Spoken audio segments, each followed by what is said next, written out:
That Sober Guy podcast contains adult content, merciless truth, and emotional nudity. Listener discretion is advised. I'm Shane Ramey. You're listening to That Sober Guy podcast, and we help people stay sober. If it's your first time listening, welcome. I'm so glad that you're here today.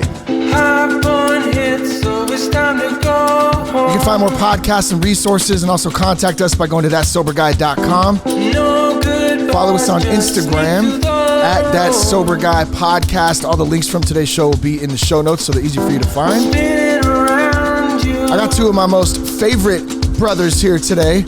My brother Seth Manter and my brother Gary Matthews joining the show. What's up, fellas? How are you guys doing? Oh, what up? What up? That just reminded me of, hey, buddy. Hey, buddy. Have a bloody buddy. I think that was some old Adam Sandler, the GOAT. I'm not saying he's the GOAT either. I'm just saying there was a GOAT skit that he did with the GOAT, I think, back in the day. I think it's a fair statement to say he's the GOAT. He could be. That dude's hilarious. He is. I like how he dresses, too. Yeah. He just doesn't care. He's Super like, there's no... Yeah. Does not matter to him. Yeah. Yes. Good to be here with y'all. Thank you for tuning in. If you're new to the show, welcome. We talk about how to live a better life and how to not drink booze and how to have fun and how to be a dad and a father and a husband and how to live life. How to have fun at the same time. Yeah. How you guys doing tonight? Seth, thanks for coming down from Auburn, California to Vacaville, California. Oh yeah, man. It's a pleasure. You know, it's always, like I always say, man, it's always fun to do it and an honor, right? To be on the show. So good to be here. And I get to catch up with Gary a little bit too. So that's pretty rad too. Yeah, I heard you were chopping some wood today, chopping a little wood. Did a little wood chopping with the price of, I guess, propane or whatever, gas, man. I try and keep that low with the, I always joke I got a firewood farm with a bunch of old dead trees living in California. So so it's all good. I got endless firewood now until I don't. Yeah.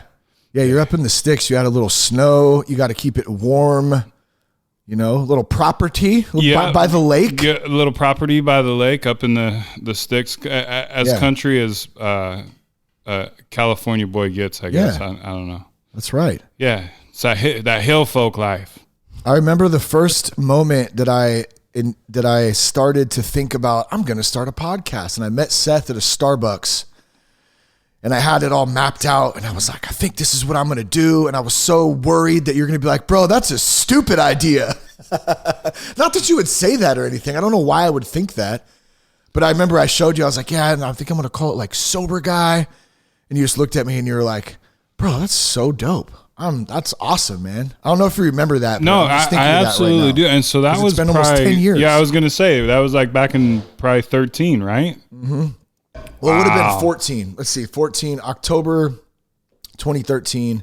I kicked the booze and then started Sober Guy in like the spring of 2014. So right around there in between. Wow. Yeah, crazy. So I mean, just call it 10 years, right? Yeah, it's been pretty close. It's been in the works and man. I know. Wow. I remember, dude, I remember that night like vividly. Like that was because there was some other stuff going on too. Mm-hmm. You know, and obviously, like, that's not the only time we get together, but usually that's like a big time when something's going on, right? You got to reach out and ask for a little help. But yeah, man, wow. I know. 9 years. What are you sitting at? 12 years with no booze? Something like that. Yeah, so I got sober in 2010. 2010. Okay, yeah. So 13. You're going on like 13 then. 13 years. Wow. Yeah, it's That's crazy. awesome. With I think the only time I grabbed a Bud Light and I thought it was a Pepsi. I think I remember you I opened it up and I took a big ass swig and I was like, "Oh shit." Yeah. How's that? Just not I went into like panic mode, like what do I do? Yeah. And then I was like, "Bro, like it wasn't intentional. Like you didn't know. Like you didn't even." I was like, "Yeah, but I didn't look at the can." You know what I mean? I had that whole conversation with myself, man, about what I could have done. And, you know, and it's just crazy. And then I was like a couple minutes later, I was like, "Yeah, it's nothing. Yeah, whatever." It wasn't intentional. Yeah. So, And I don't even know why we have Bud Light in the fridge, because no one in the house drank Bud Light. Budweiser. Yeah. Gee, what about you? You got about 3 years, right? Yeah, 3 years. 3 years on New Year's, I think. Yep, it was on New Year's. I remember the night. Yeah. 3 years ago. Yeah, it was a rough one, that's for sure. Best night of my life, actually. Dude, crazy, man. So crazy. Three of them went by like that, too. It did go by quick. When was the last time you were on the podcast? Was it last year? I think it was after my year. Your year. So, dang, it's already been 2 years. Yep. Wow. Yeah. I know time seems to really fly by right now. I don't know if it's just the kids and the busyness and the work and the things. I was just talking on last week's podcast just about how trying to be in the moment and like go slow is really hard. Like some days, because it's just, you're just constantly on the go. I actually got a nap in today for an hour. Can you believe that? What was that like? You did too, huh, Seth? Yeah, I did get a nap in. That's insane. Yeah. Yeah, that like it was really happens. nice. It was really. So I don't know what woke you up. So I got a lick across the face from the dog. Nice. So better than his butt. Yeah, I guess it was better than his butt, but for sure, like, hey, you're not supposed to be napping. Like, even the dogs got me on watch. Like, you ain't supposed to be doing. Yeah, but it was amazing. Yeah. I got like a 20-minute nap in yesterday, but it was unintentional. I was just sitting on the couch, like I just felt old. I was sitting watching something. Karina and Emma fell asleep, so I was sitting there just. Before I knew it, I was. You get that snore that wakes you up. Oh yeah. Yeah. And I was like, oh man. Like, I'm getting old. I just knocked out for a good 20. Oh, and yeah. I felt great after Right that. on the couch. Yeah, sometimes those are the best. You Yeah. wake up like, oh, man, that was the best 20 minutes of my life. Yeah. I've always wanted to be one of those old guys one day that just like conks out with the fly trap. That's what it was. Yeah. And then you just wake up and then it's totally acceptable when you're that old to just fart and to like fall asleep on the couch with your mouth wide open. It's cool. He's just doing the thing, That's taking a just nap. Grandpa Shane. Yeah. Oh, man. Yeah, good stuff, man. Well, I'm glad we got to get together tonight and hang out a little bit at the Raymer house. The kids and the Jess are down at the bowling alley hanging out, hopefully staying out of trouble. Oh, yeah. And we just figured we'd get together and share a little bit. Hopefully anyone out there listening tonight, if you hear something that you can relate to, man, that's really what we're here for. And obviously to have some fun too. But once again, like I said in the intro, we'd love to hear from you. So if you want to contact us, you can go to thatsoberguy.com and click the contact form on there. You can also sign up for any of the emails, any other resources on there, and then follow us on Instagram at That Sober Guy Podcast. And tell us how you like the show. Got questions, anything like that. And actually we have a Q&A one coming up that will come out here in the next couple of days after this one drops. I think we have like 20 questions that Jess and I are going to sit down and go through from many different people. So thank you for sending those in. Man, let's just kind of back up and let's start with G. Like, you were on the show, 2 years ago now, we established that. And, man, the three of us, we all partied together. We all hung out together. We've known each other. Seth and I have known each other since 5th grade, I think. And speaking of that, I saw Big Chuck yesterday. Oh, you did? Yeah, over good, at Vasquez. Okay, good. I hate when people call it Vasquez, too. I was just down at the Vasquez getting a taco. It's not Vasquez. It's Vasquez. Let's You got to just throw establish the that. deli in there, too. That's true. Vasquez Deli. Yeah. Dude, one of the best spots in Vacaville. But yes, I saw Chuck there, and he was talking to Cash, and he's like, "What's up, buddy? How you doing?" He's like, I coached your dad, right? And he's like, I'm 62. He's all just super shredded still at 62. Yeah. And we were talking about the Bulls, though. That's when you and I met. Oh, yeah. The 5th grade Bulls, rec league basketball. We both had some gnarly mullets, and Big Chuck was our coach. And then it's just crazy that he gets sober. I think he was sober at that time. Yeah, he was. Yeah. Just for a few years at least. And he's still going strong, like 30 plus years. Wow. Nice. So it's cool to see him. And I know that, I know he looks at us as like this next generation, and he's really proud to see us doing what we're doing. And not that we're doing everything amazing and phenomenal. We're doing the best we can, but like we took a different path. You know what I'm saying? And that's pretty dang cool, I think. Yeah. I mean, that's, the 30, I mean, there's so many topics there, right? That 30 years and crazy. Yeah. Yeah. Well, so let's start with you then, G. I'll kind of back up again. you got 3 years, and maybe just give us, for someone who missed the first episode, 2 years ago, just a little background about yourself and, what you're doing, what you're up to, working, how you're staying sober, that kind of stuff. And then we'll kick it to Seth, and then we'll talk some baseball, the Elmira cabin, bunch of stuff. We'll have some fun, but yeah, give us a rundown. Okay. Yeah. So, I grew up in Vacaville, and it's, I don't know, when I was growing up in high school and it was a party for us. It was party town. Man. Yeah. Party. It was a lot of drinking, a lot of drugs, a lot of parties, man. And, I got really involved in that. And then, but not so much to where it controlled my life. You know what I mean? At that point, it was still kind of fun at some point when you're young like that, even though, Yeah. So then I went off to college, played some ball up there at Sonoma State. Played some ball. You were an amazing shortstop, bro. Just shredding. Thank you. Yes. Yeah. Always loved to watch that. And that's kind of when it really got kind of started to get serious, because it was started to affect decision making, my life. I think I look back on it now, and that's one of the things where I'm like, man, if I'd have paid attention more, and actually if I could now talk to that Gary that was back there, and we all say that, right? But I mean, that was where what would you tell him? Go to class. Get to class, young fella. I mean, it's just like there's so many opportunities there, and when you're there, you don't realize it, and then you become an adult and you're like, man, what if I would have done, paid attention and done that. And so anyways, I partied way too much there. Eventually they ended up revoking my scholarship. And so I went to go to work, worked for my old man, doing electrical work. Enjoyed it. It was very interesting.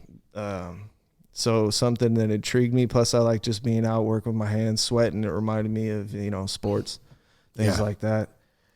Still drank though the whole time, partied even more. I think the fact that I wasn't really able to fulfill my baseball dream, because of partying, made me just drink more. Pissed me off, anger. You feel like you let yourself down? Well, yeah, like still think about it to this day, man. I mean, I wasn't the biggest dude, but I could play. Oh yeah, and you could ball, bro. And it was just something where you kind of wonder, what if? Mm-hmm. And so that ate at me for a long time, for sure. And I think that had a lot to do. It was easy to forget when you're blacked out drunk. You know what I mean? But I really did do I really did like the electrical field. That was something, like I said, super interesting. Anyway, so been doing electrical work for about 15 years now. Work out at a refinery, and it was. You want me to go into the whole why I got sober and all that? Yeah, if you want to, you can go. So I talked about it in the first time I was on too, but it was just drinking kind of got. Obviously we had, kids and this and that, and it started to get really, really bad. It was, gosh. Well, you struggled with a lot of anxiety too, right? I mean, that was like a big part, if I remember. Yeah. So social anxiety, the need to get intoxicated just to socialize, and then the aftermath of that, now it's like tenfold anxiety and so it's just this revolving cycle. And I know towards the end, if I remember right, on the conversations we've had, it was just like elevated to a level that was really unbearable. Oh, you can't. Point. Yeah, it would hit me to where I couldn't even function. I mean, I don't know if if guys have ever experienced it, but anyone who has, I wouldn't wish that on my worst enemy. Mm-hmm. It's horrible, man. It hits you to where, I mean, it would hit me so bad I couldn't think, and it would just take over the mind is such a powerful thing, dude. And it's something that's helped me now, not to jump ahead, but is something I tell myself, because it's gotten better for sure. It's gotten better, but it's not something that I've escaped, and it's always in the back of my mind. But the one thing that I remind myself is that it's my mind and it's my thoughts, and I'm in control of those thoughts. You know what I mean? That's something that I constantly remind myself of. and it helps a ton. But yeah, when I was really struggling with it, the drinking did not help, because it was, getting on myself about drinking, and then, just this horrible anxiety, man. It was just. So talk about that cycle a little bit, because I know a lot of dudes struggle with that, where they want to quit. Like from what I remember, you wanted to quit for a while. Yeah. But it's that you get stuck in that, and I know I dealt with it too. I think you did too, Seth. Like, then you beat yourself up the next day. Yeah. I'm not going to drink today. Yeah. And then you end up drinking, because it's just it's a endless cycle. Yeah. Well, I would go to bed, if I didn't black out that night and I was coherent, and I would be like, man, I need to stop this stuff. Yeah. You know what I mean? Like, I need to knock this off. This is ridiculous. I got a kid now. And, I got to just be more responsible. And then I'd get on myself, and then I'd wake up, feeling like crap, and get on myself even more, then eat something, and it would kind of go away. You feel a little better. And then you get a short memory. You know what I mean? You just kind of go, well, that was just that night, and then boom, before you know it, I'm buzzed, I'm drunk again. Yeah. And it feels better for that time. You know what I mean? Yeah. Temporary, definitely. And then it was just that vicious cycle of, going back to sleep. Why did I drink again? Why can't I stop this? What the hell is going on? What's wrong with me? You know what I mean? I would ask myself that constantly. What the hell is wrong with me? Why can't I just, not have a drink or whatever? And it turned into really, really just that struggle, man. I remember at one point, before the 3 years ago date that you got sober, you actually, prior to that, and this just came to me right now, you actually had a sponsor at one point, and you were going to meetings for what? You had maybe a month, 2 months, a couple of months, I think, at some point, right? Yeah, well, it was that. Like a couple years before that. Yeah, it was like a 3-month stint, and it was because it was court ordered. Because got it. Okay. You know what I mean? But I told myself, I was like, all right, I'm gonna take advantage of this. Yeah. Like, I remember you were all into it. Yeah. You had the big book, like you were down. I remember that. Yeah, and I had a sponsor, and he was cool in the beginning for sure. And then I loved it. Yeah. To be honest, I loved it. It was great. And that's right. Yeah, I forgot about that. Yeah, too, I did too. So weird. just now, but that's what I was going to ask you, because I get so many messages from dudes who are in, out, and it's just part of the process for so many different people. And it's like, what was different for you? Or, well, let's go back to that. How'd you go back to drinking after those 3 months? Like, what was that? Let's start there. Well, you go to that whole, I'm just going to do beer and wine. You know what I mean? Yeah. I can handle beer and wine. And to this it's that hard stuff. Yeah. It's that hard stuff that's the problem. It's the shots. The shots are what make me, angry and make me black out. No, that wasn't true. Budweiser don't do that, though. No, of course not. But it was I remember we were in the old house, and I remember telling myself, all right, I'm just going to do, beer and wine. And I poured myself a glass of wine, and I was like, this is fine. But and this was 3 months of no drinks. And I remember drinking that wine going, all right, I'm going to be okay. I can do this. Hell no, man. It was, and they talk about it too. It's not like if people who do go in and out, and this is what I've heard, when you go back, it's not like a gradual thing. You go right back to where you were, and that's what I did. Yeah, I had right where you left off. Yeah, it feels like it was a sip of wine, and then I was at bars taking shots. Yeah, you know what I mean, like a couple of days later, and so it was.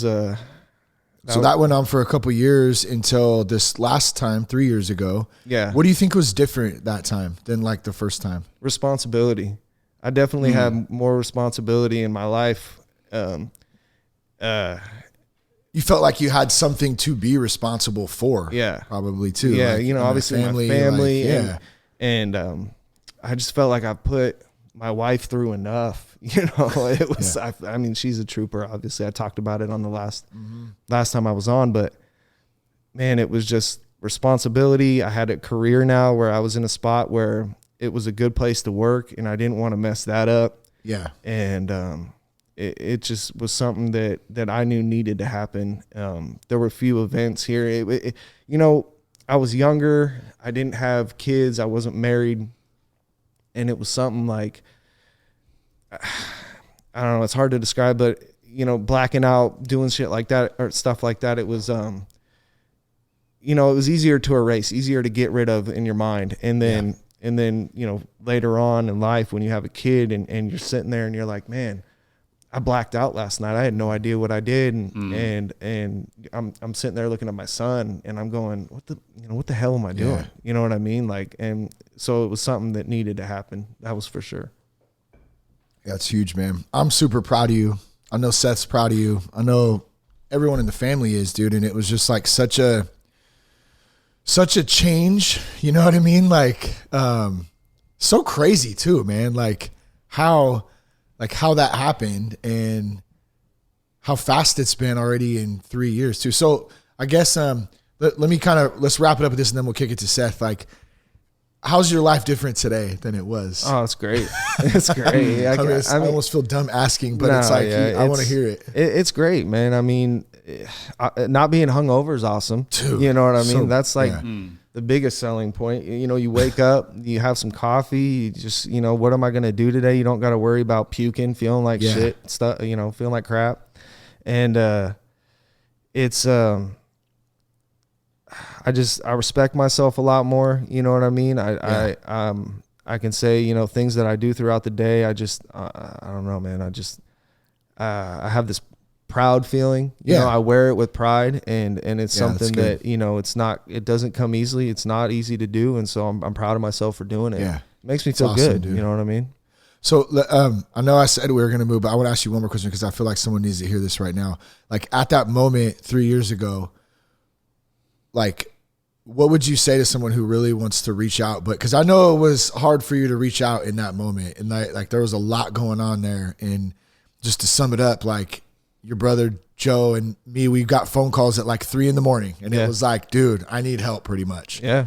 Like you got to that point, and then what was it? Just desperation or just totally done? Like what was different? I mean, it was a bad night. It was probably, you know, people say rock bottom. It was definitely there.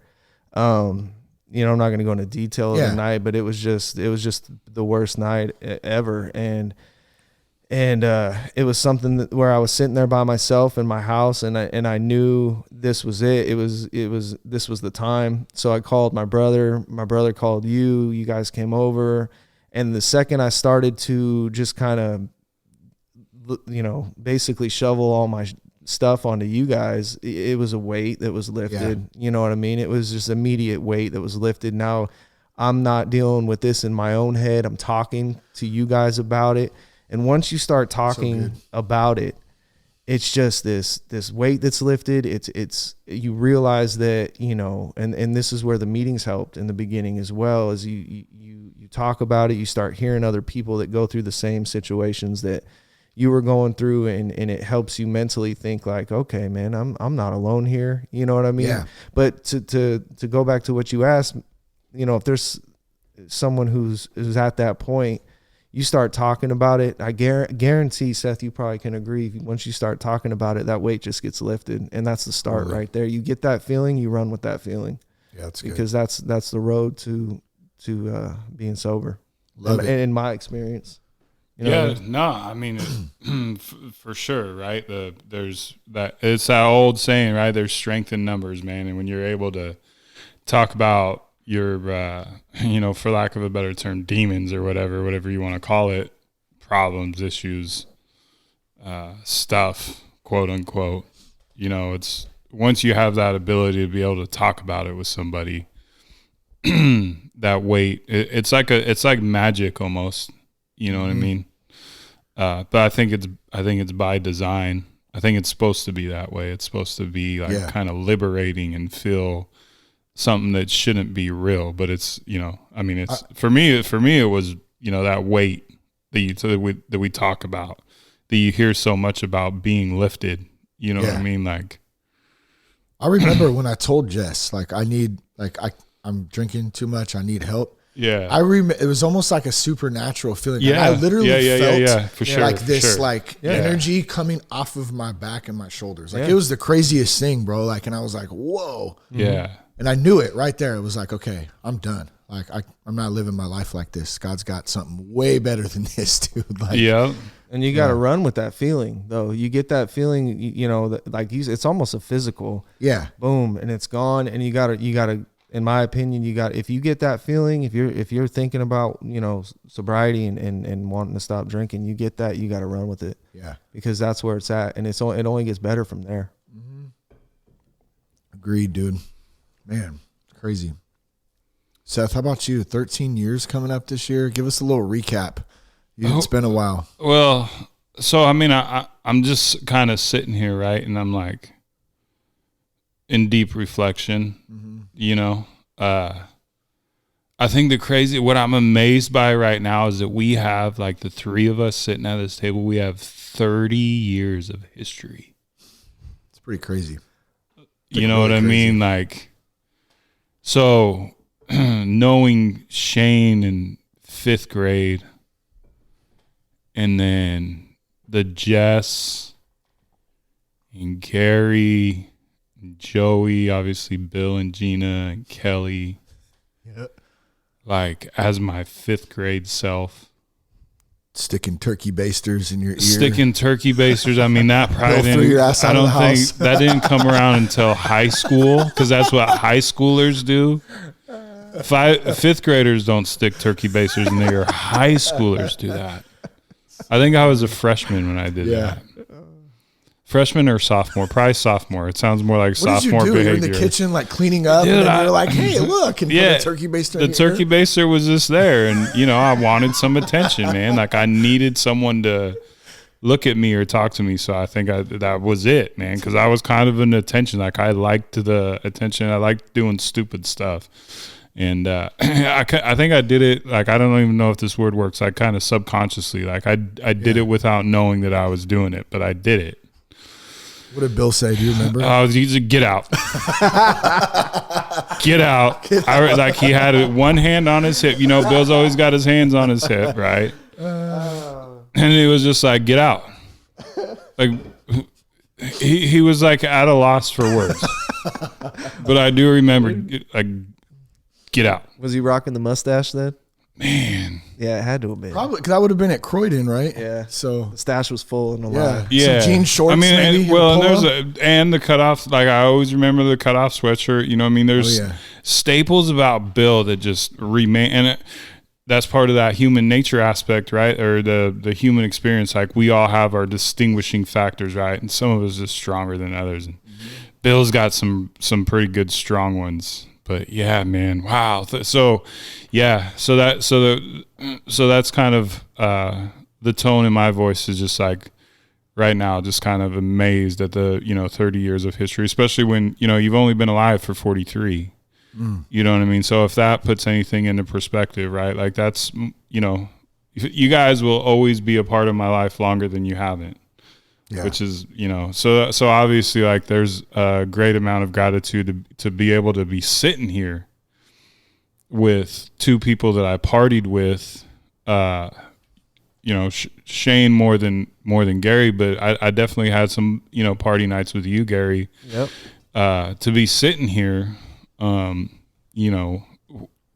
three of us, right, without booze or alcohol or whatever, like, that in itself is pretty gnarly. So for me, my drinking and drugging kind of started, well, I guess maybe in the 5th grade when we were still in sharps, you know what I mean, from the pool. Like, I definitely had that intention to be mischievous, and Dennis because our parents, that's another thing, our parents partied together. Like, Seth and I's parents partied together, and that's how we started hanging out. We'd go to the Reza's house after a game or whatever, or a birthday or whatever, and they'd all be partying, and then me, Seth, Chad, we'd all be in the back room stealing beers. Crazy. Yeah, and so that's the other thing, right? That's crazy, and that I wanted to say, there's so many similarities there, right? But that's the other thing. All three of our parents, like, that's what they did. Like, there was some normalcy to copious amounts of alcohol and a lot of people in one place, like regularly. Like, our parents, they were definitely social, looking back, knowing what I now know now, like, was there a problem there with a lot of them? That's not my place. But I do attribute a lot of the normalcy tied to the copious amounts of alcohol to my upbringing, right? Like it was part of that conditioning for me. Like, this is okay. It's okay to do this. So, that being said, Can I just point? I want to point one thing real quick with that because that's so important. It's so important, bro. And I agree with you 100%. And in this walk, though, what I've learned in that is like, and I know you feel me on this when you say that too. Like when you say that, when I think that, I'm sure Gary, you feel the same way. Like we're not saying that like, oh, it's their fault. Like we were brought up. No. They were doing the best they could. They only knew what they knew too. And so like for me to go in this walk and start to understand that and see my parents as human beings, see as like they were doing the best job that they could. And they did a great job in many ways. And did they make mistakes? Absolutely. Just like I make mistakes as a parent too. Mm-hmm. And when I started to be able to recognize that and not beat my parents up for it and play the victim role and then beat myself up for it because I did this or that, there was a lot of like healing and like letting go in that and grace and being able to like move on from that and like be like, man, like it just is, you know what I mean? It's not like it wasn't anything that was intentional in a sense, I guess. No, absolutely not. Like they were, like you said, they were living their, their lives, right? Like they had their own stuff too, but yeah, there was, there's no blame for sure. And something else I want to point out too is that there was like not like there was never no blame because there was. Oh yeah. You know what I mean? And a lot of that blame, looking at it today, right, is laughable. The amount of blame that I put on others and those around me for the problems that I had. Right. So my problems were my problems. Like that's stuff that I had to deal with. And I didn't realize that my parents were just doing the best that they could until I started doing some of the work, man. Mm-hmm. And, sometimes like even now, you know what I mean? Just like little personality traits that I have, like I blame that on my parents and it's like, whoa, hold up, Seth. Like it ain't got nothing to do with them. You know what I mean? So, thanks. That's a good point, man. Like it was, nothing like, and not to, low bottom low or whatever, but, we had, at least I had, and you guys too, man, like we had good upbringings. Like we lived in a pretty good time and our parents cared about us and they were always there for us. I would say that, for me that I lived on the upper end of privileged, I guess, my parents, pretty much gave me, everything that I want. And not that that's, a good thing or I'm not trying to brag it, but it just kind of paint the picture of, I would say, just kind of a normal upbringing, really, of course, like we had our challenges, like life brings on, you know what I mean? But so that drinking and stuff started, really probably 5th, 6th grade. And it did one thing for me, you know what I mean? It didn't make me feel like He-Man or anything really, like I wasn't on cloud 9 or nothing like that. But what it did do is it took that ability to feel away from me, man. And that's what, for me, to just be numb it was easy. And so, my kind of quote unquote career, if you will, took me through the military, which, while in the military, I was sent to rehab. It was like, you drink like way too much. And, so you like crash a Jeep or something in the military? Or so I crashed I bought a Jeep. It was like my dream truck and I had a big boy job. I was in the military. So I got my first car loan and I bought a Jeep, dude, and I crashed the Jeep. But I did crash one of the GOVs, and that's when it was like, that's right. That's when that's when the issue came to surface, man. And yeah, so that career, which I'm pretty proud of my military career. I think I did some good things, saw some good things, saw some not so good things, but all in all, like it was, a respectable attempt at serving the country. And I think I I got a DD-214 out of it, so you know what I mean. I wasn't too bad, but yeah, they did send me to rehab, a 28-day program, and that, you know, at that point in time, it was just like I was just going through the steps, trying to save a military career, and you know, the crazy thing about it, like I was going to re-up, but they were going to send me up to Humboldt, and I just didn't think that was going to be a good place for me to be up in Humboldt, knowing my past with the extracurriculars outside of alcohol. So anyway, so I ended up getting out and, you know, just continued to, went to college for a little bit, and that wasn't really my thing. And then I joined, got into an electrical apprenticeship and kind of, you know, went through that just numb, drinking and drugging and partying and stuff. And, you know, had a lot of, consequences, you know, from my drinking and stuff, you know, not to get into a drunkalog, if you will, but definitely had my fair share of run-ins with the law and run-ins with just normal people on the street, and, you know, you name it. Just not a good experience, you know. And then finally in 2010, it was just after a couple months of, all right, yeah, I'm not going to drink anymore. And then, all right, I'm going to go out and have a drink.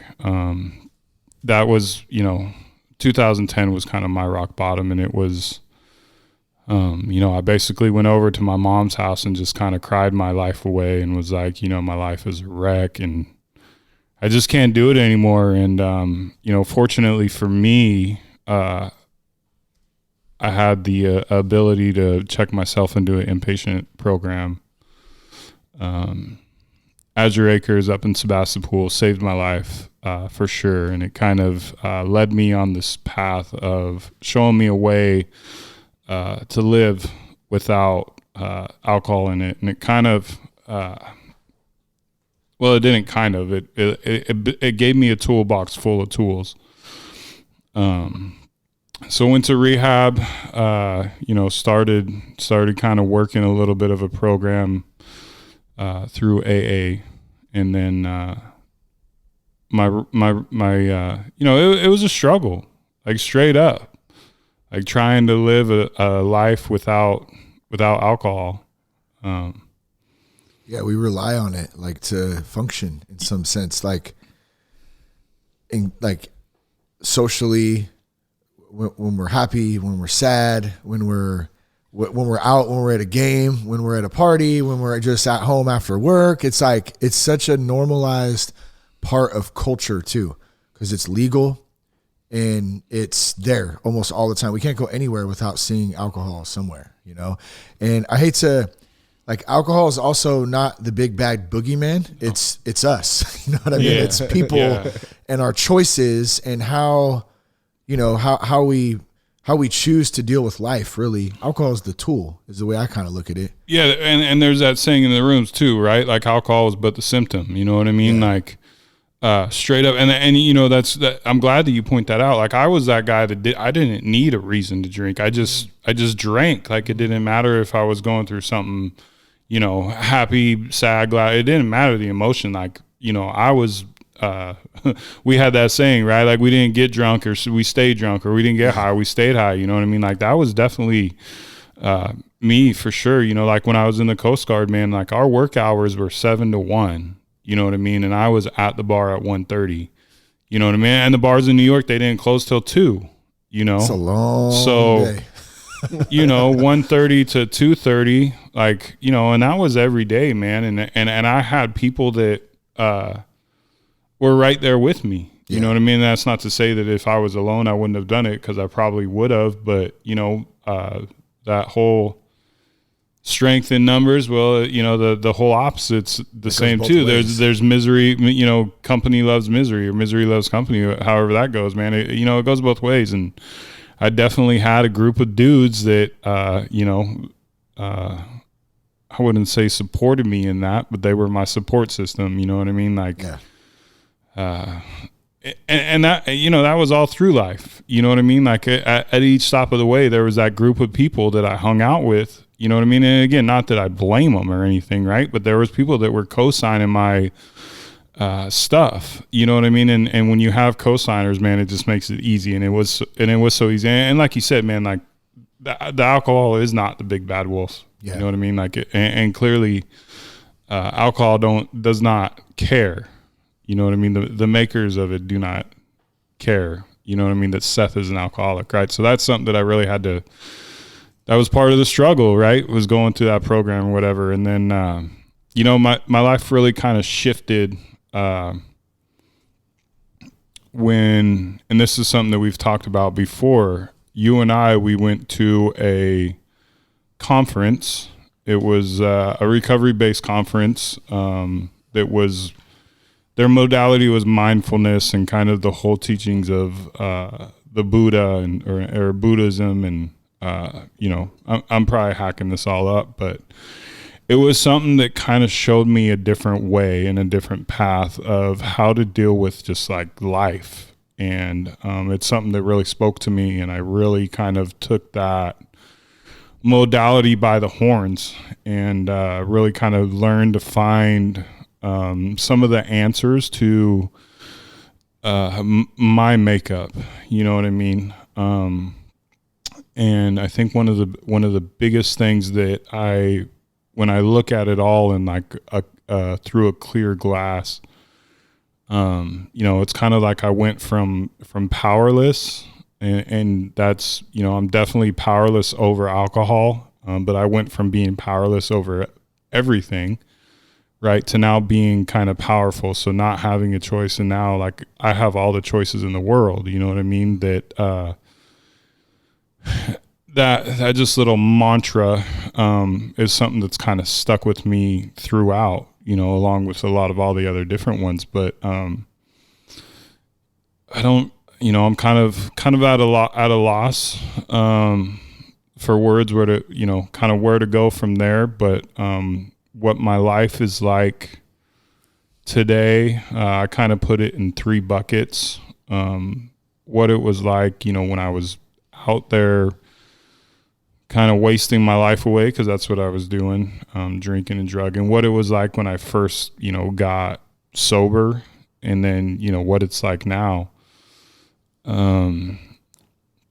I would say the first 2 periods of when I was out drinking and drugging and partying and stuff, it was very similar to being that dry drunk and just kind of going through the steps and not wholeheartedly, not really putting any of those tools to work.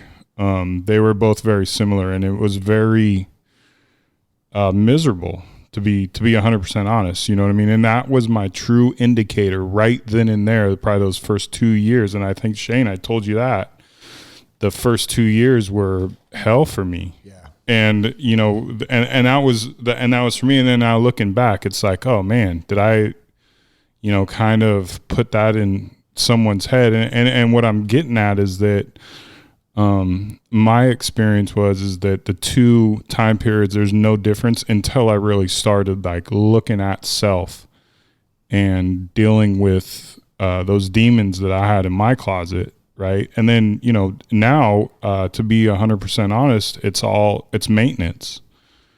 And to be 100% honest, the maintenance now is the same work that I was doing to get to that mindset of sobriety and being sober. It's the same work. It comes a lot easier, I guess. Yeah. If you will. Cause you know, I mean, life today, dude, like, yeah, go ahead.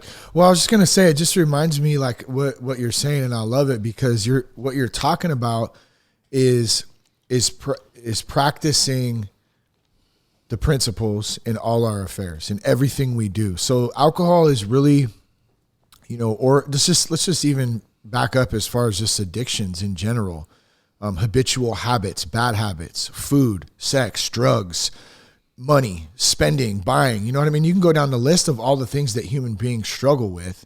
And at the end of the day, what's the void that's empty in our heart and soul that we're trying to fill so we feel better? Like, period. That's it.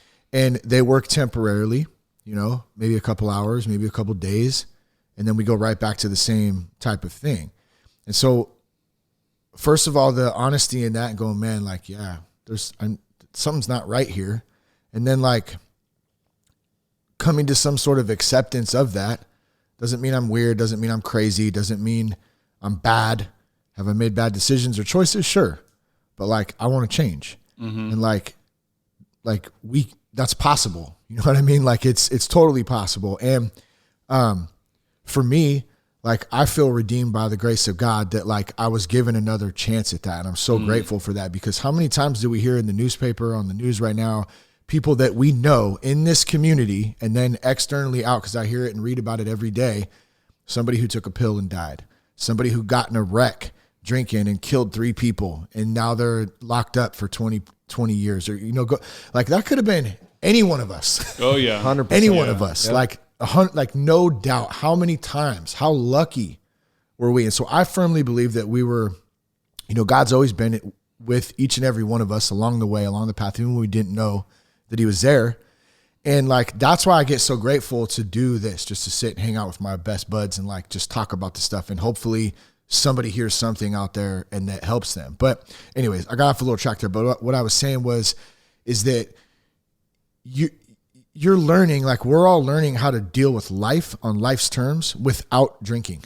Oh yeah. Without stuffing stuff. Yeah, you know? for sure. And you know, the big thing there too, right, is like focusing in on learning, right? Like I haven't learned to live yet. You know what I mean? I'm still in that learning process, and it's, man, like the troubles, I shouldn't say, well, the troubles that you had when you're out drinking and drugging, you know, the troubles that I had, like those would have still been there whether I was drinking and drugging or not. It's a matter on how I respond to those, right? That we talk about response and reaction and positive and negative annotation, you know what I mean? And I think a lot of it, you know, it goes into that power of thought, right? Like, how do you view it? You know what I mean? So I view a reaction as a negative annotation and a response, you know, as a positive. And you know, so where I'm at today now really comes down to two things that I work on daily. Like, what are my expectations and what's my intention?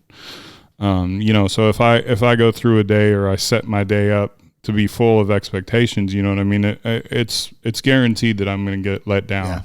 Yeah, for sure.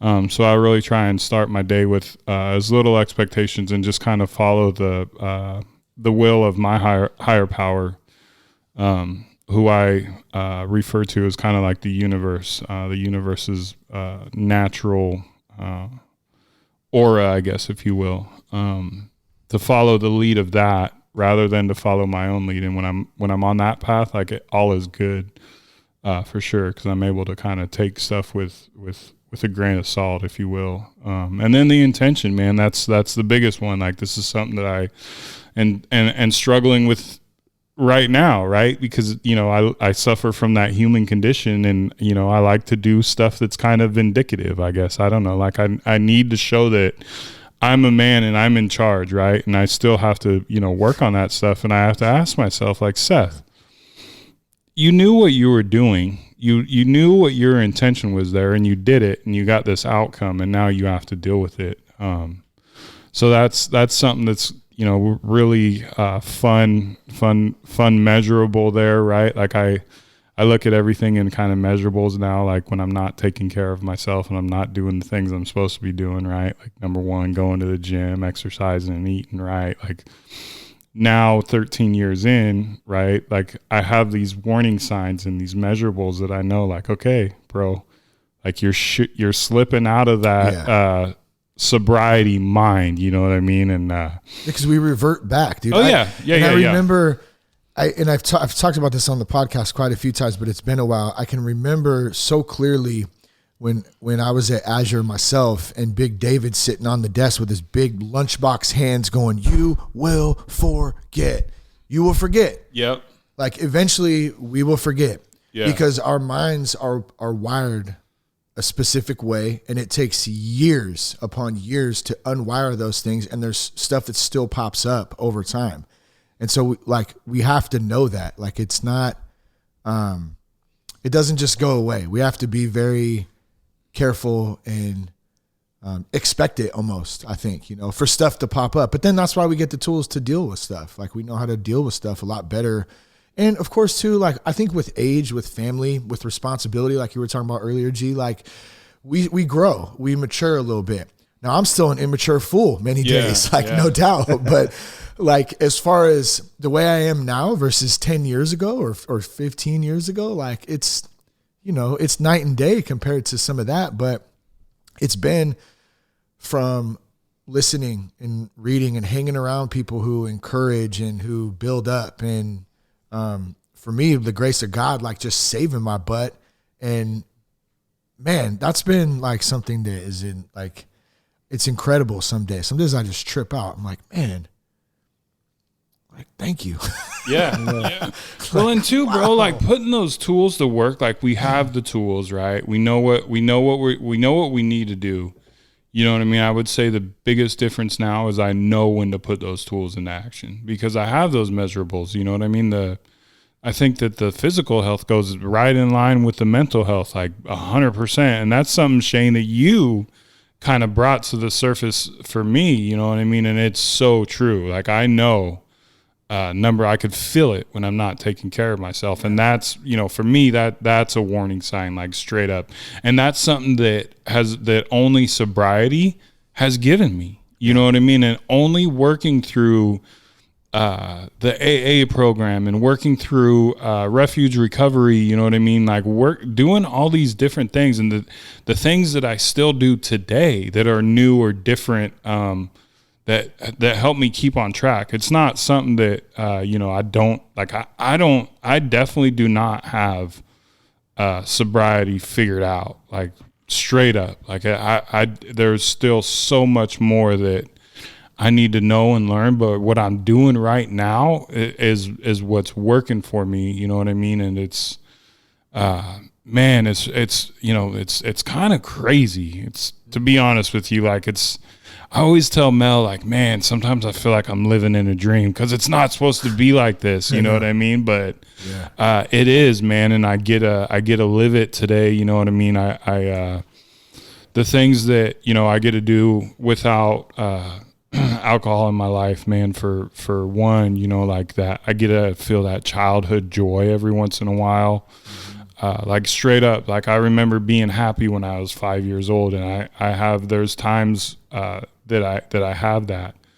I had an instance today where I was talking to my stepfather about something, and something brought a tear to my eye, and I was like, man, that was a feeling, you know what I mean?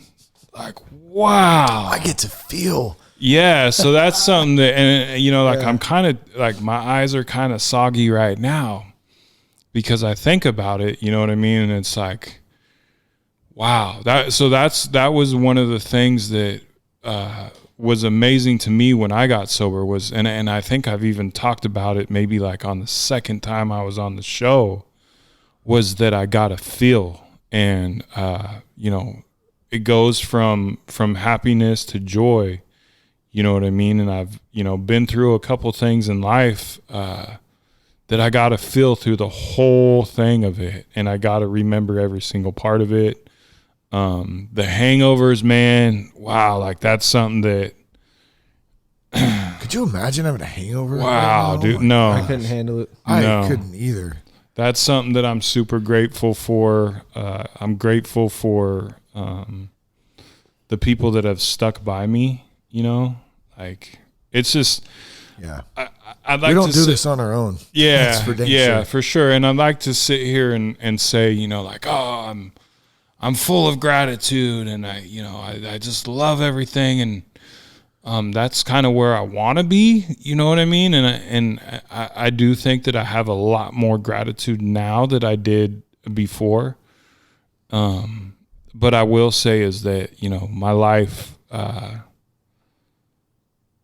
is the same because I'm still faced with life and all the whole human experience, but the experience that I get to have through life, whoa, like I would have never thought, you know what I mean? And Gary, like, to be sitting here talking about this stuff. You know what I mean? Like there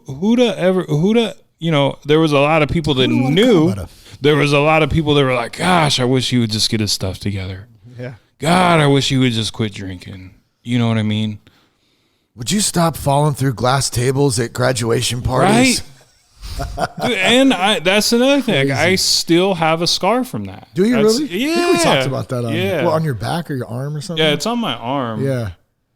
That was crazy. One of the things that when you were talking that made me think is when I was going to stop drinking, or when I wanted to stop drinking, I was like, how am I going to go through these things that were barbecues, ball games, Super Bowl, just the normal stuff? How am I going to be able to do this without drinking? You know what I mean? Like that's the prime reason. Let's get a keg. Let's do this. Let's start the party. And then, you know, I can't tell you what the first experience that I had, but I just remember experiencing one of those situations without alcohol, and it's almost like redoing it all over again. You get these, you were talking about feelings. You get these first of all, you're present.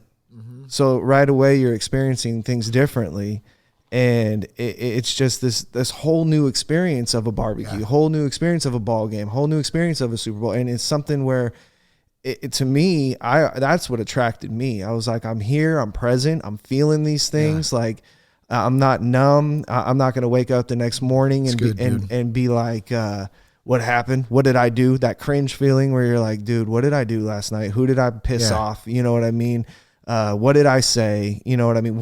How much money did I spend? Did I buy everybody drinks or just half the bar? But that's what was tripping me out when I first knew that I wanted to stop. It's like, man, I know I have to, but it's all these things that I'm going to experience without. That's going to suck. This is going to suck. I'm so glad that you brought that up, because I honestly believe that that's probably one of the top.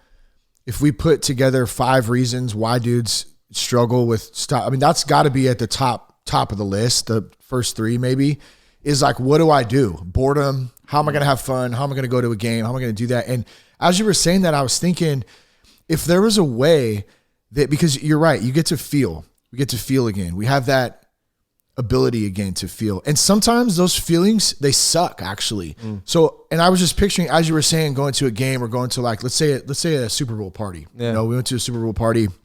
I can remember that for some reason when I first got, or first quit.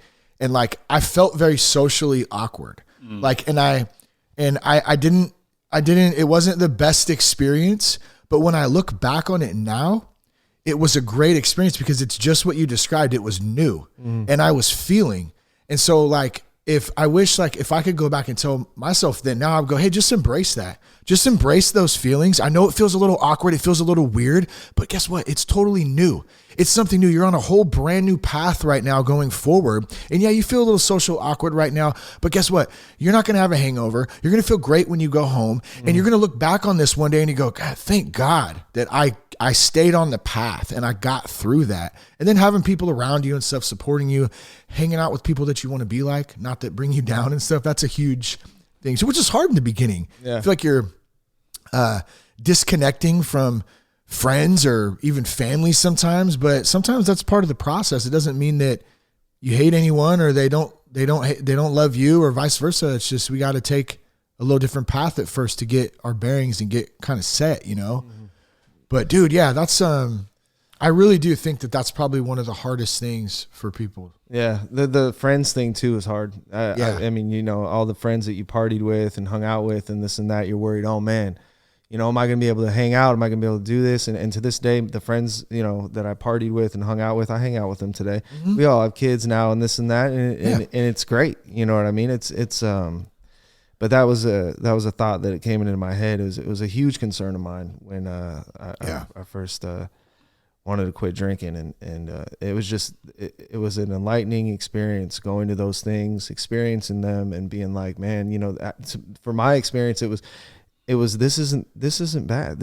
And then it got to, this is great. Yeah, you know what I mean? Like you said, going home, laying in bed, and being like, man, that was actually fun, going through the fun times in the night or the day or whatever, and being like that, you know, and just for me, it was being present because you guys know as well as me, it was blackout status when it would, you know, when I would drink. And so just being able to remember the night or day or whatever it was fun. So being on the 3-year end of it, for you, like, do you remember maybe what helped you through that in those early times? Maybe for someone listening who's like, okay, yeah, I really do want to do that. As a matter of fact, I have a wedding coming up this weekend for my cousin, you know, out wherever, like, I'm going to go to the wedding, but man, it's going to be really hard to like stay. So do you remember what you did in those times? Did you call someone? Did you leave? Like, or was there anything particular? Man, I don't know. To be honest, I don't have like a exact thing that I did. I would prime myself and I kind of, what I did, to be honest, is I wore my sobriety, like with pride as a badge. So you were very out and open with it. Well, I mean, you know, if people would ask, I would tell them, but it's something I was proud of. And I was never proud of being the drunkest guy there. I was never proud of drinking. And so if for me socially and going to these things, it was something, because it was mental for me. You know what I mean? It was all in my head, and I was a piece of crap when I was drinking. And if I'm not drinking, I'm not that piece of crap. So I wore that confidence. I wore that into that place where I was going. And, you know, I'm not going to say it wasn't hard seeing people drink. I'm not going to say that I didn't want to. I mean, I did. But it, you know, all it does, just remember pick one memory of when you were at a spot and ruined the night because you had been drinking, and then you go snap. I would snap right back out of it. You know, that's one thing today. I'll be driving to work and it'll creep into my head. Just those memories of when I was a piece of crap. You know what I mean? And I don't know why. I don't know why they come in. I'll be driving to work doing something, and all of a sudden I'm like, man, remember when you woke up in a creek and were waist down into the creek? I could have died that night and had no idea how I got there. And what the hell was going on with you? And I'll get down on myself. But I was going to say, I forget what you were saying, Seth, but it reminded me of this. That what I'm working with today is that when those thoughts come in, I tell myself that I'm not that person anymore. And that helps me a lot. Yeah, like it's okay that I shouldn't say okay. For me, I say that's who you were, and that's not who you are now. You've bettered yourself. Yeah. You know what I mean? So be proud of who you are today. It's awesome. And I put that thought in my head, and then it goes away. I love hearing you say that, bro. I love it. Man, because there's so many of them where I was just a piece of crap. Well, I was just thinking of one that's hilarious. To me, it's hilarious. And it was right before you got sober, and we were at the Meeks Christmas party, and we were all outside, and we're like, man, where's Gary? Dude, where's Gary?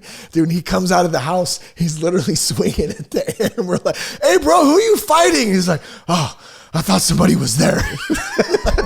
Like, get in the car, bro. Let's go.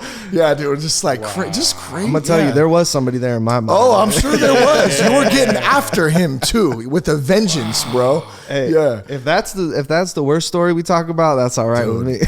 Yeah, man. I mean, hey, we've all done stuff that we're not proud of. And I think that's such a good point too. Like letting go of those things, forgiving ourselves, not beating ourselves up over it. We're not perfect. Yeah. We're never going to be perfect. And it's like, you said it perfect. Like I'm not that person anymore today. Period. Yeah. That's how I have to deal with it. Otherwise, I mean, cause, I'll think about that all day. You know what I mean? And I don't know why, Seth, I don't know, or Shane, I don't know if it happens for you guys, but those things just enter my mind sometimes out of nowhere. Totally randomly. Yeah. It's like, oh yeah, wow, I remember that. And in the past, I would sit there and dwell, and I would be like, man, and I just started, reading some stuff on it, and how basically that's how I deal with that, because I don't think that's ever going to go away. To be honest, it's something that, because I have experienced all those times in my life, and I don't think that I'll ever forget, but I don't necessarily know that I want to. Because, if I forget who I was, then how am I going to be proud of who I am today? Yeah. You know what I mean? So it's good, man.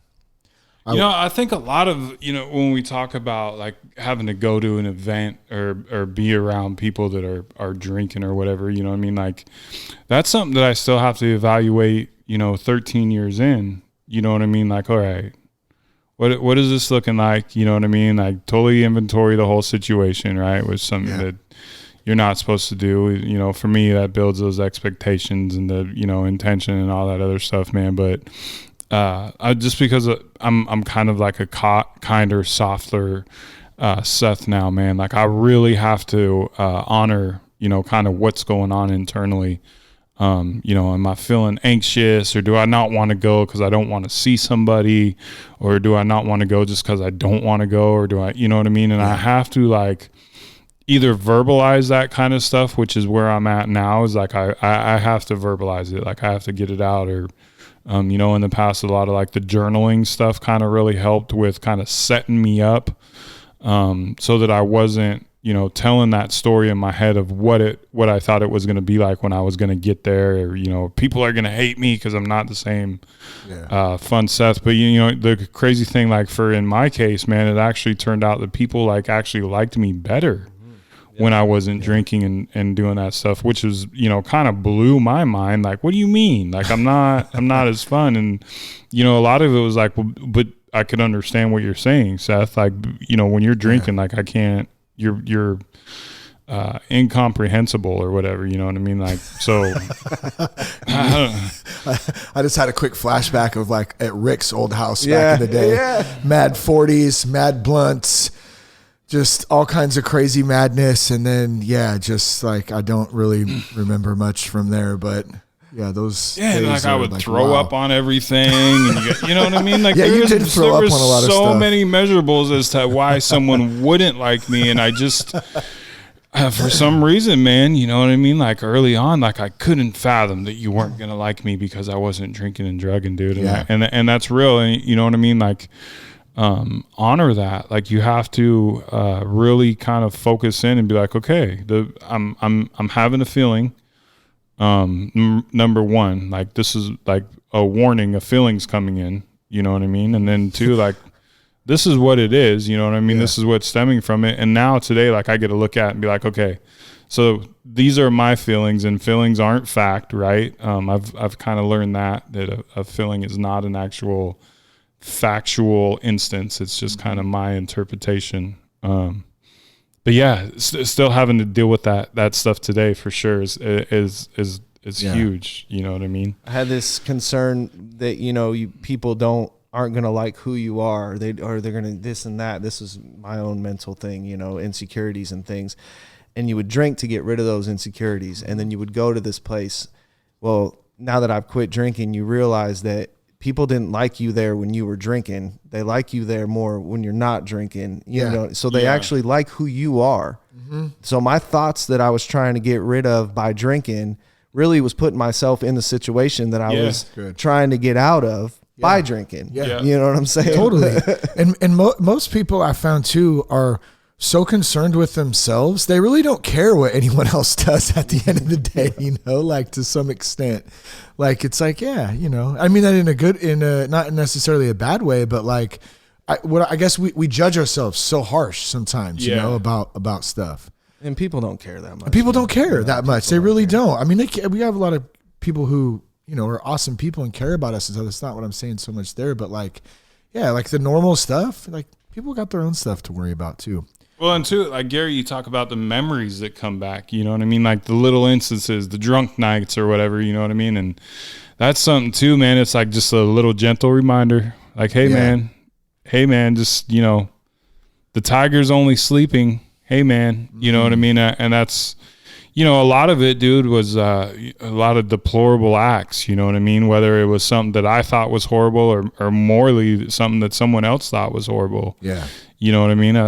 That's kind of where I was at, you know what I mean? And there's a lot of those memories, dude. And they're, you know, some of them I mean, I have to laugh at all of them now. But some of them are just like, wow, like, how are you even, and you know, unfortunately the what's going on in our world today with, you know, the drugs that kids and, you know, adults alike have access to, it's definitely, you know, a game changer. I was talking about that on the just the previous podcast about how grateful I am that like I don't go pop Percocets or whatever. I used to pop those things like candy, and now you hear about it every single day. Someone popped what they thought was a Percocet, and it was fentanyl, and they died. You know, and so like I can't imagine having to live. And it's funny how my mind works too, because then I start thinking, well, if I was going to do that, what I'd probably do is I'd talk to my friend Kenneth, who's a police officer, and I'd ask him, do you have anything that could test that maybe? I can carry it around in my pocket, and then if somebody does give me a pill, I can put it in my thing and I can test it, and I can see if it turns blue, then it's fentanyl, and if it doesn't, then I'm cool and I can pop it. Okay, good. No, I probably shouldn't just take drugs. How about that? There's got to be a way they can test this. There's got to be a way. Well, and so that's the other thing, right? Like that part of our brain remains. You know what I mean? On how we could have done it better, right? Yeah. Like that's something that still remains with me, right? Like if I would have only been a better drunk, I could still, have a beer with dinner. Well, no, I mean. But yeah, it's that's hilarious that and not to say that popping Percocets is any worse than drinking 30 beers, because it's not, right? Whatever your vice is, whatever puts you in that state of numbness, helplessness, or numbness. Yeah, man. Like I don't want to feel. It's all equal in my book. So earlier in the conversation. I decided I'd like to call this podcast "Blue Collar Sober," nice. and so Seth just got up to go to the bathroom. Actually, I'm going to wait to I want to wait to go into this a little bit more, but I guess I can start and we can recap when he comes back. But what I'm thinking here is, all three of us are, for the most part, blue collar dudes, especially you guys. I came from construction background and drywall, and a little bit different for me today, but still have that like blue collar foundation and just working hard and working with our hands and, long commutes and long days and, tough days. And especially in our locals group, and a big shout out to those guys in our locals men's group. Are you in there, by the way? No. I gotta get you in there, bro. I think Seth's in there. He's I have to mention it to him too, but we got a good group of men in the local sober guy locals men's group from all over the place, dude. And there's where I'm bringing this up, because there's a lot of dudes in there. I find one of the common things is work is coming up, like talking about work. Theron, Jason in there, both of them in particular. Theron in particular is one I think about a lot, who works like 12-hour days. He's constantly working, providing for our families and just that whole thing. And like, I feel like, especially in construction, in that blue collar environment where we work a lot of hours, like, dude, there's a lot of drinking and a lot of dudes out there who would probably like to make some changes, and they just don't. That's just that environment. It's like you work hard, you party hard, you know, and hard day of work, I want to drink. Yeah, exactly. Come home and what's crazy, bro, is like, I'm not even saying that like, oh, that's bad. Like, I get it. Yeah. Like, I totally get it. Like, I mean, we all we work hard. We go through tough days. We want to escape when we come home. The last thing we want to do is come home and do a bunch of other stuff and deal with a bunch of more stuff. We would love to just not have to deal with it all, and it can be hard. Seth, I was saying, a lot of the dudes in our locals, in particular locals men's group, just blue collar dudes working hard, working with their hands, long hours. I know there's a lot of dudes out there who struggle, with drinking, other stuff. So I'd love to get your guys' take, being two dudes who work a lot of hours, both electricians, both long history of work. You already mentioned your military background, Seth. Like, what are some tips, some thoughts? Conversate amongst yourselves. I don't know what it is, but I know there's some dudes out there who would really love to hear like some different takes on like work in general, like even work talk somewhat, And I know I've heard you, both of you guys say, there's been times when you're on the job and someone asks you, wait, you're sober? Like, what do you mean you're sober? Like, what do you mean? That's not even like something that a lot of dudes comprehend, that it's even a possibility. You know? Yeah, and too, I mean, along with all those like long hours, working long hours, the whole like I'm a working man, right? Yeah. A working man drinks, like that whole kind of stereotypical BS that goes into it, right? The misinterpretation. And then, you know, another big thing too, man, a lot of like when I was drinking and working, a lot of the conversation at work was based around like, all right, number one, where are we going after work?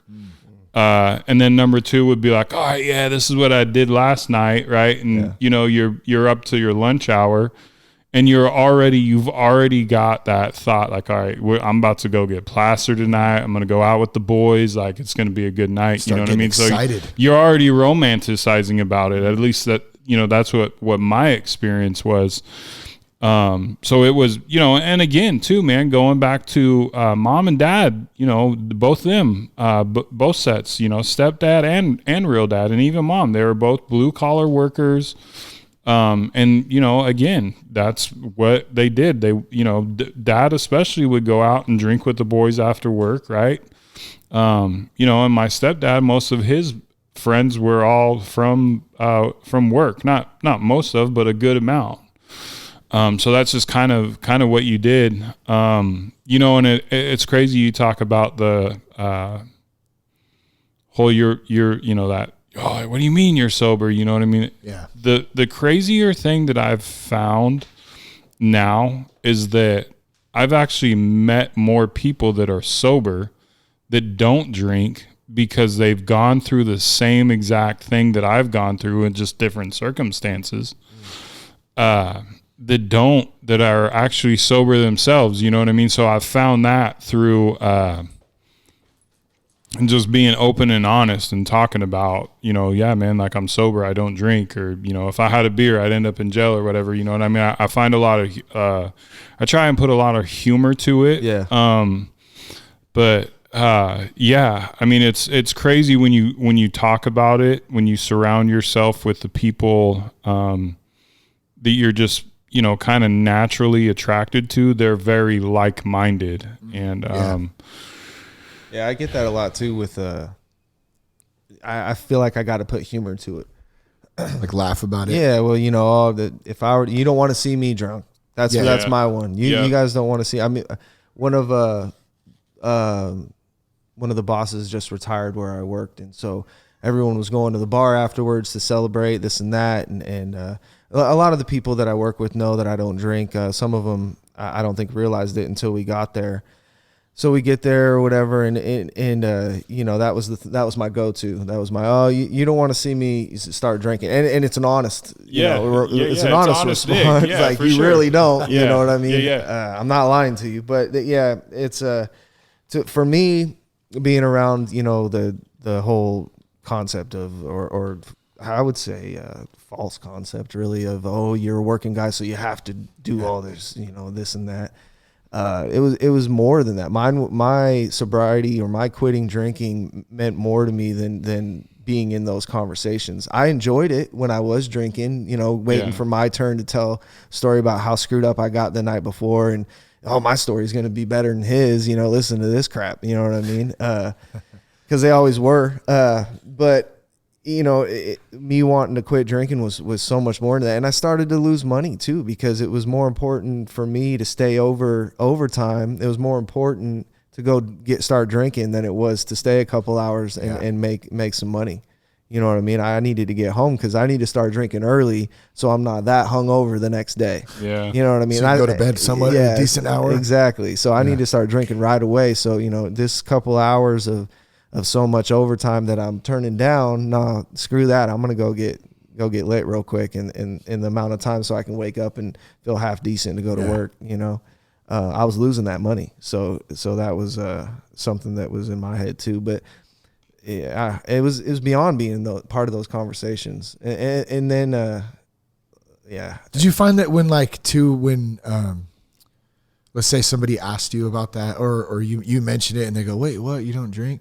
Do you find that people are like more curious about it versus like apprehensive towards it or rude about it? I've always found that too. It's mysterious to them. They can't understand it. You know, it seems like they're intrigued by it because I honestly believe that I believe that most or a lot of people who do drink deep down. They really they want to stop that are drinking a lot, they really do, but they just don't know where to start. Yeah. I've had people be like, oh man, I wish I could do that. Oh, I don't know how you do that. And they haven't woken up in a creek waist deep, you know what I mean? With their shirt off, so that's why they can't understand it. You know what I mean?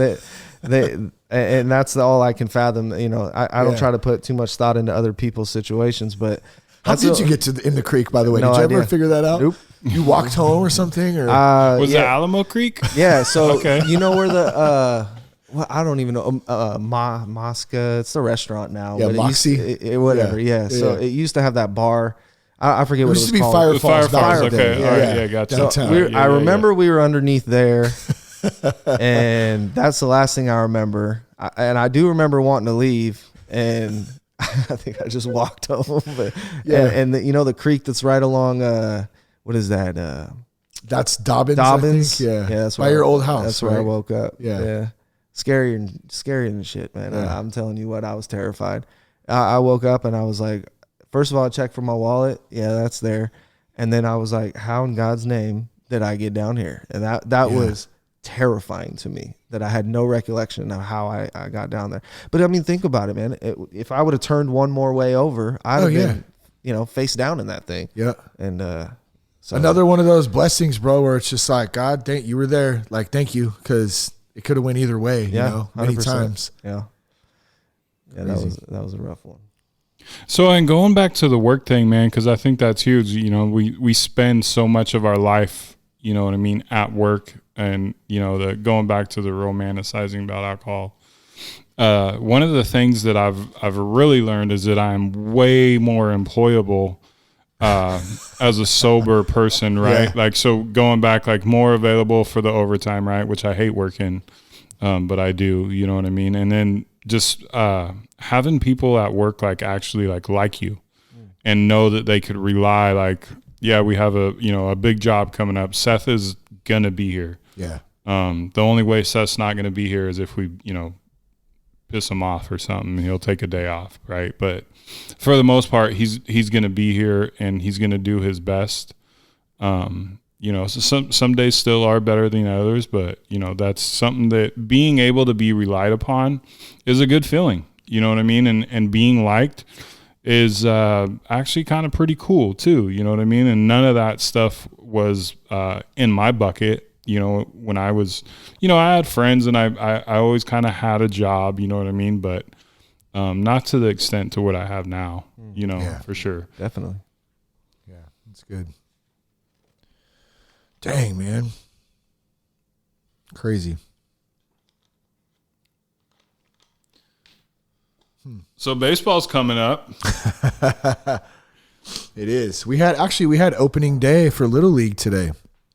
So that's your indicator, right? Once Little League starts, it's baseball season is right there on the. Well, actually, for the Little Leaguers, it is on the horizon. It's not on the horizon anymore. It's actually we had opening ceremonies, which tight. At 8:30 in the morning, and then we had our first game at 10, which went 3 innings, and then absolutely downpoured and got completely soaking wet fields, everything, and everyone had to bail off the fields. But yeah, it was still fun. I'm glad we got it in, and I'm super pumped about baseball season. Just some games coming up, because not only do we get to watch some baseball, that also means the weather starts to change a little bit. Yeah, so I was going to clocks back next week. Yeah, that's what I was going to say. I mean, for me, right, right now, that's what baseball means, is that summer is around the corner. We're up here freezing. Some people will laugh at this, right? It's been 20 degrees. You damn Californians. It's been 30, it's in the 30s and we're bundled up, but it's, it's pretty cold. And,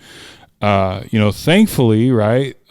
We always, the human nature, we always want when we don't have, but we've had a really wet winter, which has been good for everything else in the world. But my toes wanting to be in some warm sand or having the sun hit my face, you know what I mean? Yep. And that's a whole nother element to the feeling good, right? Is you're physical location, right, and weather. And for me, the warmth brings, kind it's of a whole new, whole new thing, whole new season. Yeah. What do you guys? So let me ask this: what do you guys think about the MLB new rules, the pitch clock? Let's transition into a little sports talk, and we'll act like we know what we're talking about here. But for those who might not know, baseball has always been a very slow. You probably heard even the term sometimes. Oh, I hate watching baseball. It's like watching grass grow, right? Because it's a slow game. We're also talking about, and I've mentioned this before too, I enjoy it because it does help us to slow down, especially in this fast-paced society. Well, MLB decided this season that they're going to put a pitch clock. I think that's what it's called, right? Pitch clock. Yeah. I think it's 15 seconds. The batter has 8 seconds to be in the box and ready. And what they're planning on doing is the goal of this is to speed the game up. Some baseball games 3+ hours. And so I understand the thought behind it, but I also understand the game of baseball, and the advantage of a pitcher sometimes is being able to control the game and be able to slow the game down if they need to. And a batter can call time and step out of the box and slow the game down. So, and that's just one of the rules. I don't know if you guys have any of the other ones. I know there's a couple other ones that they've changed. I know they're testing out the electronic strike zone in the minor leagues. So it completely takes away the human element of the umpire because now you have, I don't even know how they do it, if there's a camera over the strike zone or what. But I mean, I understand trying to bring in new fans, trying to grow the game and stuff. But dude, like, I'm not a fan of it. What do you guys think? You want to go? I'll go. Yeah, I mean, there's a lot there, right? Like a lot of it is like the change, right? Oh man, something's going to change. Yeah. So I don't like change, right? Yeah. And two, I would agree with you, man. Like I don't want the game to speed up. You know what I mean? When I have the time to watch a game, like I'm engrossed and I want to watch the game. I don't want to be distracted by what's coming up next. What do I got to do after this game? Like I want to be fully engrossed. And you know what? To be honest with you, if I get 3 hours to do something, like I'm more into, to being focused on something. And two, man, like also old school, like, that's part of the strategy, 100%. Batters standing out of the box for a little bit longer. Yeah. You know what I mean? I think it's, kind of changing the game for the worse. That's my own personal opinion. I think that it kind of started with the elimination of the designated hitter or both, leagues having a designated hitter. Again, that was something that was like strategy based, right? Like that was something in the NL, you know what I mean? That was a strategy thing. And then when the AL would play the NL, right? So, and it's just, I don't know, man. It's like, it's going towards, everything else where, let's kind of, turn the time back on everything and make everything shorter so that it's immediate gratification. That's what you were saying. The immediate earlier. Gratification. And then also, man, let's try and fit more in because that's what we need is more. Yeah, we need more of everything now. Well, I like what you said on the strategy. There's so much strategy in baseball. There's so much. Man. Yeah. The things that you're watching when a batter steps out of the box that the catcher's doing, the things you can't see that the middle infield's doing. There's so much going on behind the scenes of that 20 seconds that they're now taking away or robbing of the game.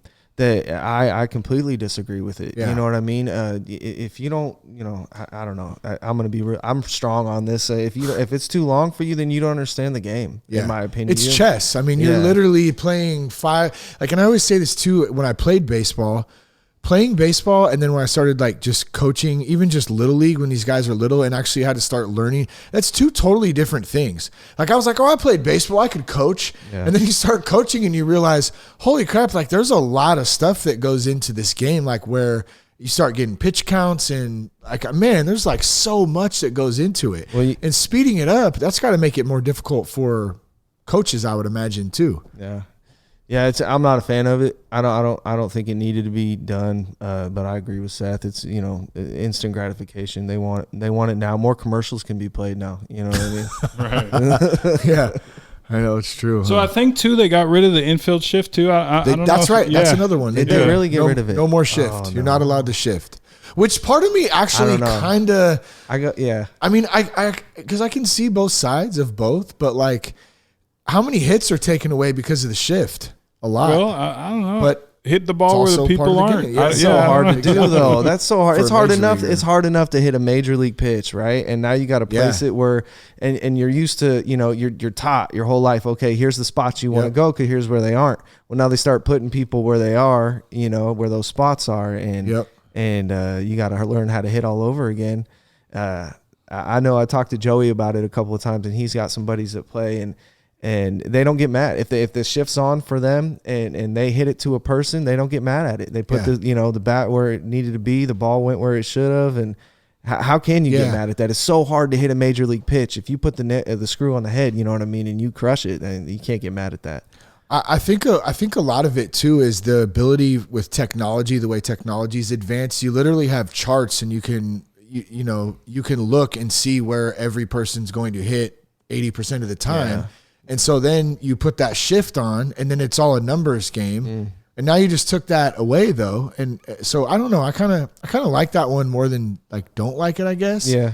But I could see that. I mean, it could go either way. It depends on if the Dodgers are playing. If the Dodgers are playing, and I want to see a Dodgers A's World Series again, bro. I want to see that so bad. I would love to try to go to that game. How much a ticket would that be? Probably like $5,000 these days for a ticket. It'd be ridiculous.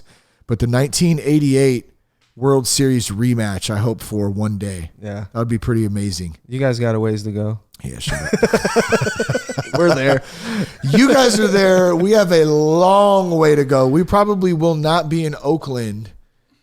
I say that we. I'm not part of the team, by the way. I joke with all my A's fans. I say the A's are just the Dodgers minor league club. the A's are the whole MLB. league. Yeah, we are MLB's a minor feeder league team. club. Because look at how many big stars in Major League Baseball that have came up, were drafted or played for the A's at one point. There's quite a few.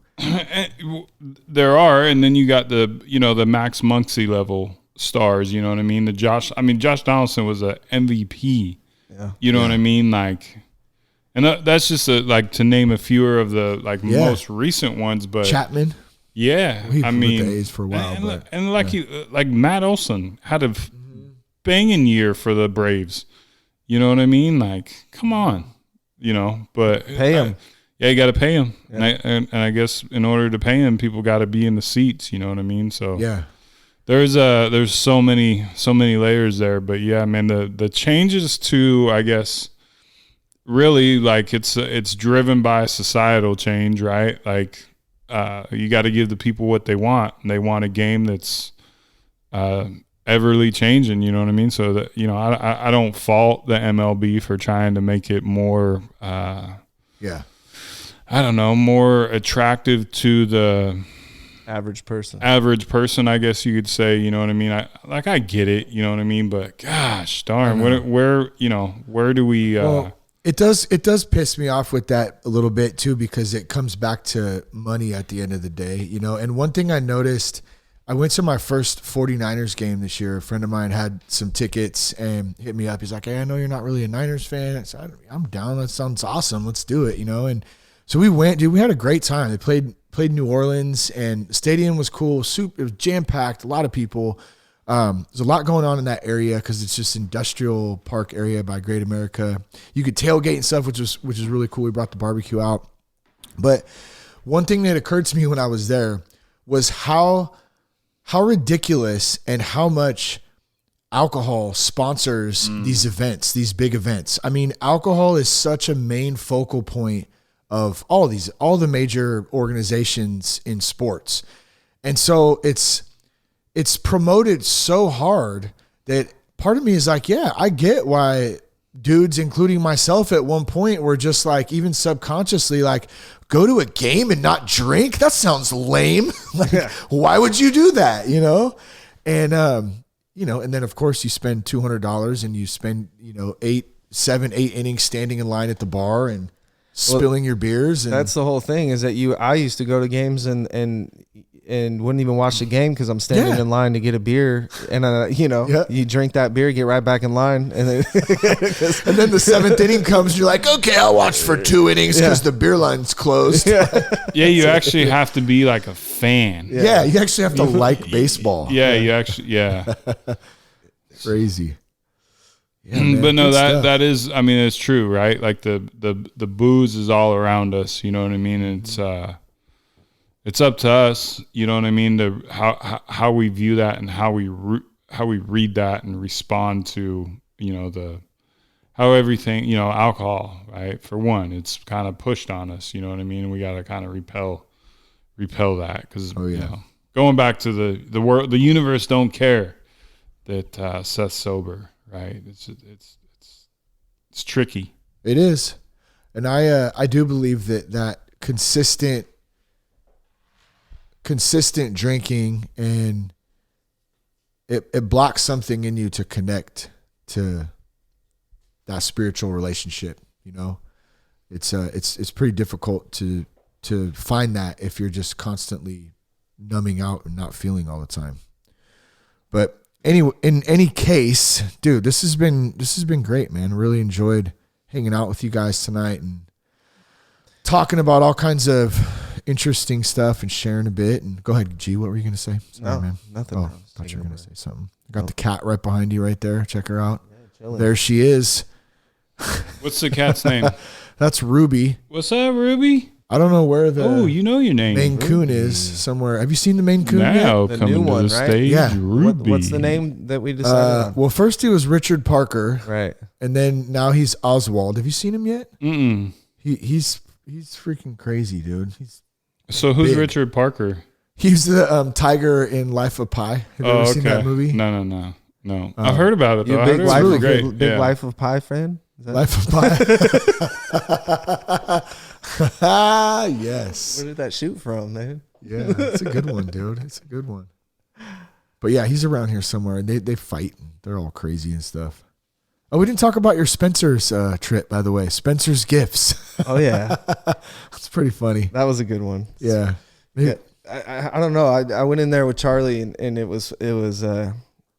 brought me back, man. You know what I mean? Back to when I was, and it's so crazy how, he's looking at these glow in the dark black light posters and all this stuff, and I'm like, he turned out, Dad, is this one cool? I'm like, yeah, that's cool. Yeah, that's that one's awesome right there. Lava lamps and all. Oh, dude, the lava lamp, that's classic. Yeah. Black light, the stars. Let's put the stars on the ceiling. Yeah. Crazy how some that Bob Marley. I don't know. Did it go away and come back? Or I had a 5-disc CD changer. It's been around. Yeah. It's been here. It has, yeah. Cool stays, bro. Cool doesn't go away. Right? The Jinkos are coming back too. Jinkos and everything, yeah. Did anyone else have a 5-disc CD changer? Like where you put 5 in and then you just pressed 1 or 2 and then it would rotate? Oh, yeah.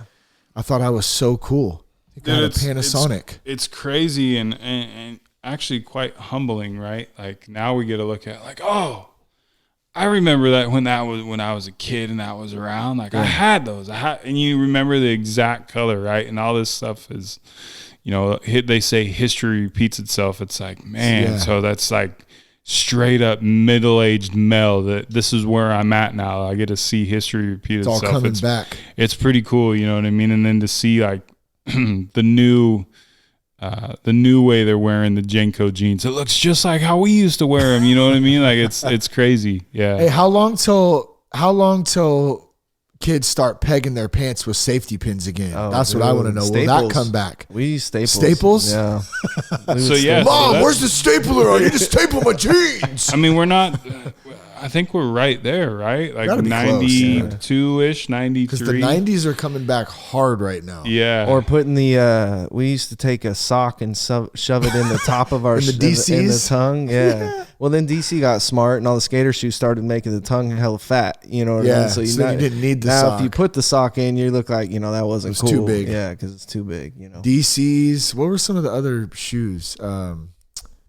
Osiris. Oh, Osiris, yeah. Yeah, there was a couple that were... I rock K-Swiss. I used to stuff my K-Swiss. K-Swiss. That was where it was at. Got to keep them white. I'm still rocking the Vans. I got the checkered slip-ons. Oh, yeah. Vans are where they're right now. Well, good stuff. Anything you guys want to add before we wrap up?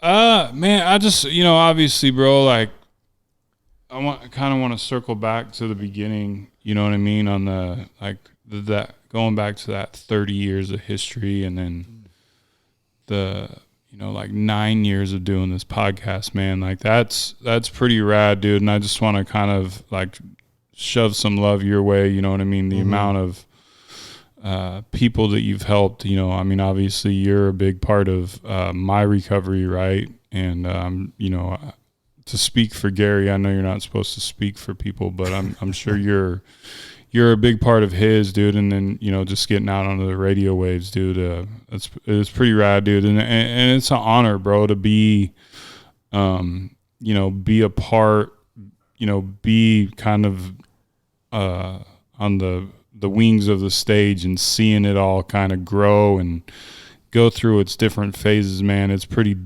dope that I'm sitting here 9 years later, like still podcasting, bro. So I just want to throw some love, man. And like I said, dude, like I truly mean that, man. It's an honor. It's as fate would have it, you know what I mean? Here we are, 30 years later, crazy having this conversation. And, I believe, man, like this is just the way it was supposed to be. And it was, it was probably, set up for us this way, by something or someone, you know what I mean? And it's, pretty awesome that we get to live it, you know what I mean? Rather than be living that fog that we were living in. I every day am amazed, you know what I mean? That I have lived to be the tender age of 43, because the path that I was on was not, and not that it's guaranteed now.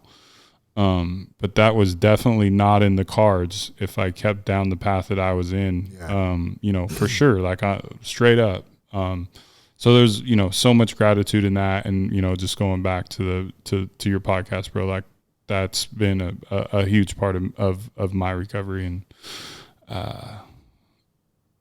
so thank you, man. This has been rad. Yeah, it's Seth touched on it, but I got to go into it just for a second before we go, because the night I chose to get sober, Shane, you came over there and you were the person that I cried to and the person that I talked to and told all my stuff to, and you definitely handled it the right way. You're the person that needed to be there, and I thank you for that. And I always shoot you love for that, but I'm going to do it here. And then I laugh at it now, but I hated it at the time. On zero sleep, we went right to a meeting. 6:30 a.m. 6:30 a.m. You took you took me to a meeting, and I freaking hated it, and I am so grateful that you did. Yeah. And then we went the next day, and you just stuck with me. I remember the next day I was hungover and trying to get rest and tried to flake on you. Hey, bro, I don't think I'm feeling it. I'm not feeling that good. And you're like, sweet, but I'm on my way. So I'll be there. Yeah. So, I just got to tell you again, thank you for that. 'Cause I know I wouldn't be here today where I'm at if it weren't for you helping me out through that beginning. Thanks, bro. And yeah, man. Yeah, I love you, bro. I love you too, man. I'm super proud of you too, dude. It's so cool to see, like, and just hearing you talk tonight a little bit and sharing and being able to talk openly about, past stuff, even your baseball stuff, dude. I think that's huge that you can open up about that, especially on something like a public platform like this where we're just conversating, but people are going to hear that, and people are going to be inspired by that too. They're going to hear it and they're going to go, man, yeah, I have some things in my past that I'm not really proud of, or some things that I think I could have done different, or shoulda, woulda, coulda, I shoulda all over myself, that's kind of and it's like, dude, like we've all been there. And I think you hit it earlier. Like you felt like you were alone for a long time, and we're not alone. We have people that love us. We have people that care about us. And, some people don't have that in their immediate family. Well, there's people out there in church, in the rooms, in communities. There's a lot of people out there who care. And so I just think for you to come through your own path, and then 3 years now being able to open up about that stuff and just talk about it. You said it in the beginning of the podcast, just talk about it. Yeah. It's so hard for dudes to do, is to talk about stuff because we don't want to talk about stuff. We have stuff. It's part of it. We have stuff from when we were kids. Some of us have issues with family stuff. Some of us have issues in general, whatever it is, but we have to talk about stuff. You know, we have to open up. We have a great resource for that. I want to get Gary plugged into that. Seth, I think you're still in it.